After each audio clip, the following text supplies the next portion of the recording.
Hi friends. అభ్యాసనంలో గత previous పేపర్లో వచ్చిన బిట్స్ చూద్దాం, ర్యాపిడ్గా చూద్దాం. అందరూ సబ్స్క్రైబ్ చేయండి, లైక్ చేయండి, షేర్ చేయండి. ఇప్పుడు బిట్స్ చూద్దాం. స్మృతి చిహ్నాల గురించి పేర్కొన్న శాస్త్రవేత్త ఎబ్బింగ్ ఆస్. అభ్యాసన ప్రక్రియలో సమస్య పద్ధతిని, ప్రాజెక్ట్ పద్ధతిని ఉపయోగించాలని అభ్యాసన సిద్ధాంతం అంతర్దృష్టి అభ్యాసన సిద్ధాంతం. కుడివైపు స్టీరింగ్ ఉన్న కారు నడపడానికి అలవాటు పడిన వ్యక్తి ఎడమవైపు స్టీరింగ్ ఉన్న కారు నడిపేటప్పుడు జరిగే అభ్యాసం బదలాయింపు రకం ప్రతికూల బదలాయింపు. అంతర్దృష్టి అభ్యాసం దేన్ని సమర్థిస్తుంది? ఏకమొత్తం అభ్యాసన పద్ధతి. పిల్లవాని పరంగా మూల్యాంకనం యొక్క పూర్తి ప్రయోజనము పిల్లవాని ప్రవర్తన మార్పులు ఆశించిన మేరకు జరిగింది, లేనిది మదింపు చేయడానికి. అభ్యాసనము స్తంభించి ఎటువంటి పురోగం లేకుండా నిలిచిపోయే దశ పీఠభూమి దశ.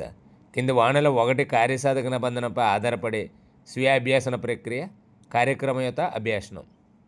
పరీక్షలో ఇచ్చే బహుళైచ్ఛిక ప్రశ్నలు ఈ స్మృతి అంశానికి సంబంధించినవి. గుర్తింపు.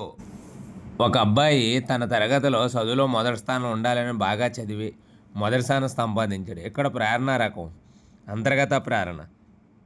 ఎన్కోడ్ రూపంలో ఉన్న స్మృతి చిహ్నాలను డీకోడ్ అయి అసలు రూపాన్ని పొందే ప్రక్రియ జ్ఞప్తికి తెచ్చుకోవడం.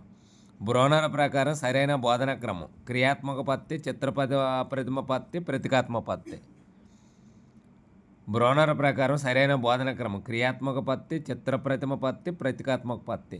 మానసిక చలనాత్మక రంగానికి సంబంధించిన లక్ష్యము స్వాభావీకరణం.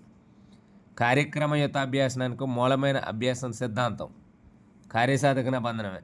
కార్యక్రమయుత అభ్యాసనకు మూలమైన సిద్ధాంతం కార్యసాధక నిబంధన.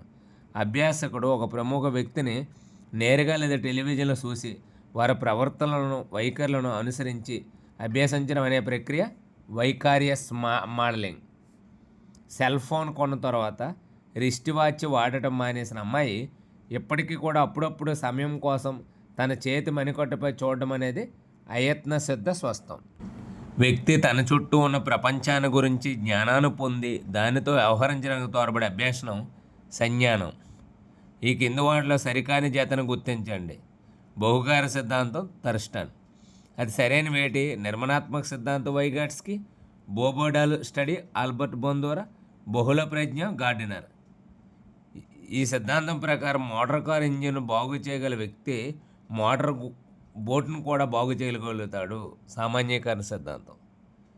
బోధనాభ్యాస పరంగా మూల్యాంకనం యొక్క పూర్తి ప్రయోజనం. బోధనాభ్యాసంలో ప్రయోజనాలు, లోపాలు మదింపు చేయడానికి.